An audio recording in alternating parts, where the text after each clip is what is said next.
kapan-kapan ke Blitar yuk.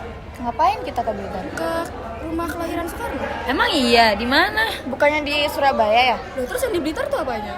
Itu makamnya. Terus kelahirannya di mana? Di Di Surabaya. Surabaya, di Pandean Gang 4. Di Surabaya. Iya. Ya udah, kita kapan-kapan ke sana yuk. Ayo, Boleh. boleh gas banget. Perkenalkan, kami dari kelompok 5 kelas PDB 66. Nah, di kegiatan field study kali ini kami mengunjungi rumah kelahiran Soekarno.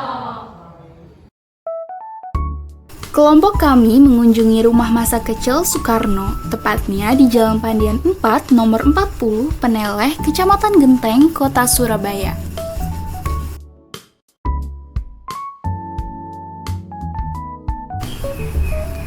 Sebenarnya tanpa kita sadari, kita sudah banyak menanamkan rasa bela negara dalam kehidupan kita, terutama sebagai mahasiswa.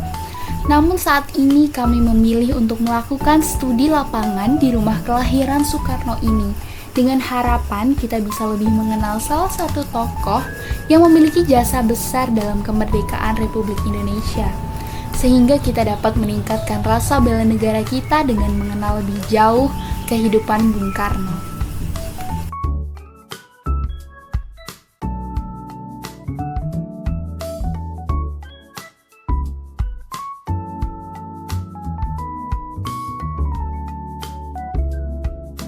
Saya Anita Diriati dengan NIM 433231102. Di sini saya sedang bersama pemandu Malahir Bung Karno. Dengan siapa, Mas? Oke, perkenalkan namaku Cak Dani. Saya pemandu di rumah lahir Bung Karno.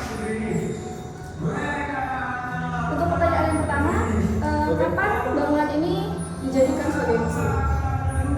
Bangunan rumah lahir Bung Karno dijadikan museum tepat pada tanggal 6 Mei 2023. Siapa yang mempunyai ide pertama kali? Yang mempunyai ide pertama kali untuk membangun ini, yang pasti pertama adalah pemerintah Kota Surabaya. Karena tanpa pemerintah kota sulit bangunan ini akan dijadikan sebagai cagar budaya. Kedua ya dari Surabaya.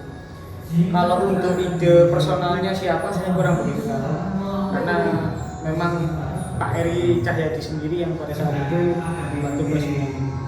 Berarti ini fasilitasnya udah sepenuhnya ditanggung oleh pemerintah. Pasti. Kalau bisa diceritain sedikit tentang sejarah Soekarno, oke. Jadi berawal dari pertemuan dua sejoli ya, antara seorang yang berprofesi guru dengan seorang yang berprofesi sebagai penari. Guru ini adalah sosok dari orang tua Pak Soekarno. Bapaknya namanya Raden Sugeni Sosrodihardjo. Yang penari ini adalah seorang ibu dari Pak Soekarno namanya Nyoman Raisringben. Dua sejoli ini ketemu di Bali karena pada saat itu Pak Sugeni bertugas sebagai seorang guru yang memang pada saat itu profesi guru seringkali berbeda-beda. Dari sinilah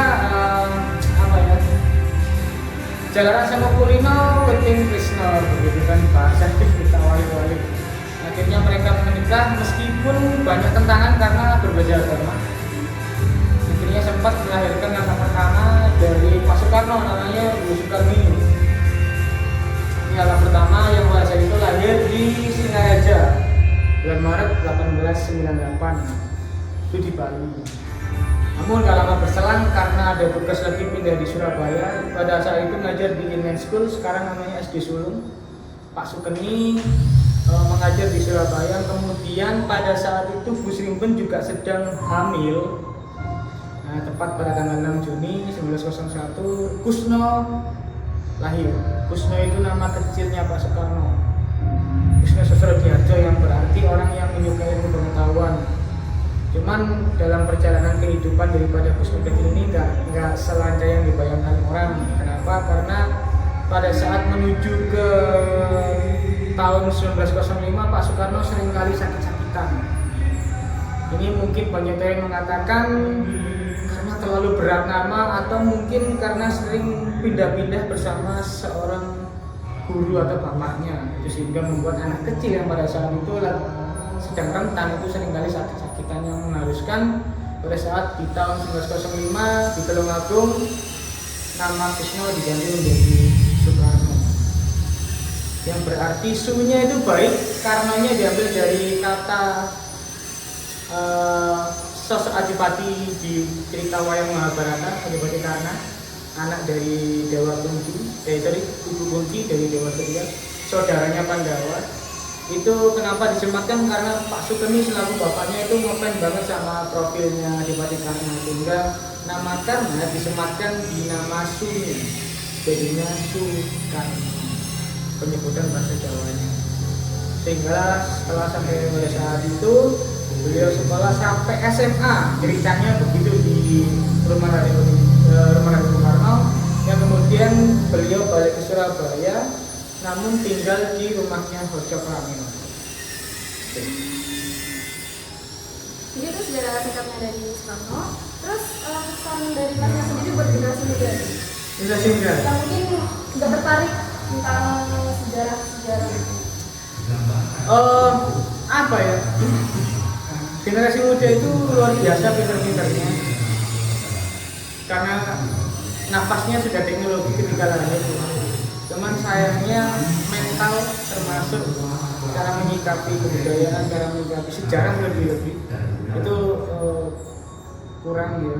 Ya harapan saya ke depan generasi muda yang mencoba membelalakkan mata kepada mereka sesama kolega terkait sejarah, karena gimana pun kata Pak Soekarno kan jasnya, jangan sekali-kali melupakan sejarah. Itu pesan yang kecil tapi luar biasa maknanya. Jadi ya nggak mungkin kita nggak pernah bisa lari tapi tanpa jalan. Itu kan salah satu cerita simpel tapi sangat penting poin. Harapan saya muda ya mentalnya dikuatkan lagi, ya adab, sopan santun ditingkatkan dengan siapapun kamu ketemu. Kalau itu memang punya niatan baik ngasih taunya ya didengar. Sekian dari kelompok 5. Terima kasih. Dadah.